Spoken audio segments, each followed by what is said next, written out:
আসসালামু আলাইকুম। আশা করি আপনারা সবাই ভালো আছেন, নিরাপদে আছেন।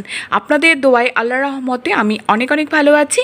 আজকে ডিম আর মুসুরি ডাল দিয়ে একটি মজাদার রেসিপি দেখাবো। অনেকটা ইউনিক রেসিপিও বলতে পারেন। খুবই মজাদার একটা রেসিপি, একটু ভিন্ন স্টাইলে আমি তৈরি করেছি। আপনারা আশা করছি একবার হলেও এটা তৈরি করে খাবেন। মানে সত্যি অনেক অনেক মজার একটা রেসিপি। প্রথমে আমি মুসুরি ডাল পানি দিয়ে 10 মিনিটের মতো ভিজিয়ে রেখেছিলাম। তারপর আমি এটা ব্লেন্ডার করে নিচ্ছি। 3টা ডিম নিয়েছি। এরপর সামান্য হলুদের গুঁড়া, মরিচের গুঁড়া, জিরার গুঁড়া, স্বাদ মতো লবণ মিশিয়ে নিচ্ছি। 3টা ডিমের সাথে 3 টেবিল চামচ আমি মুসুরি ডালের পেস্ট মিশিয়ে নিয়েছি।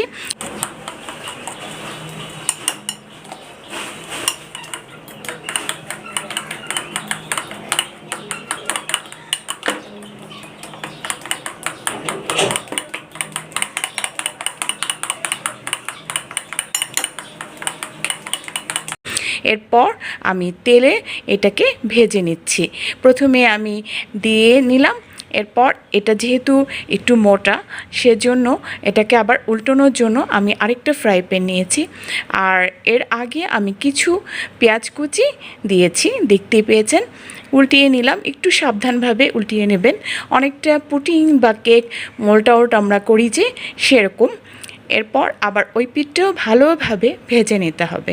এরপর আমি ছুরি দিয়ে সুন্দর মতো কেটে নিলাম, দেখতেই পাচ্ছেন খুবই সুন্দর হয়েছে মাশাআল্লাহ।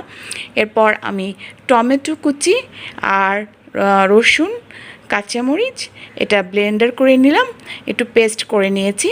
এরপর যে তেলে আমি ডিমটা ভেজেছি সেই তেলেই আমি দালচিনি, এলাচি, তেজপাতা, 2টো কাঁচামরিচ দিয়ে নিলাম। এরপর যে পেস্টটা আমি তৈরি করেছি টমেটো, রসুন, ধনিয়া পাতা, কাঁচামরিচ, সাথে একটু লবণও দিয়েছিলাম, সেটা দিয়ে নিলাম। এরপর এখানে সামান্য পরিমাণ আদা বাটা দিয়েছি, পেঁয়াজ বাটা দিয়েছি 2 টেবিল চামচ, ভালোভাবে কষিয়ে নিচ্ছি। এরপর যে ডিমের টুকরোগুলো আমি এখানে সুন্দর মতো বিছিয়ে দিচ্ছি। খুবই ইয়ামি হয়েছে মাশাআল্লাহ।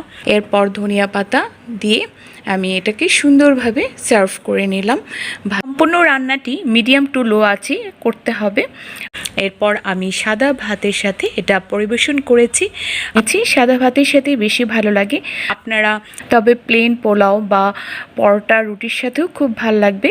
ব্রেকফাস্টে অনেক মজা লাগবে। তো আজ এই পর্যন্তই। আপনারা সবাই ভালো থাকেন, নিরাপদে থাকেন। আমার ফ্যামিলির জন্য দোয়া করবেন। আল্লাহ হাফিজ।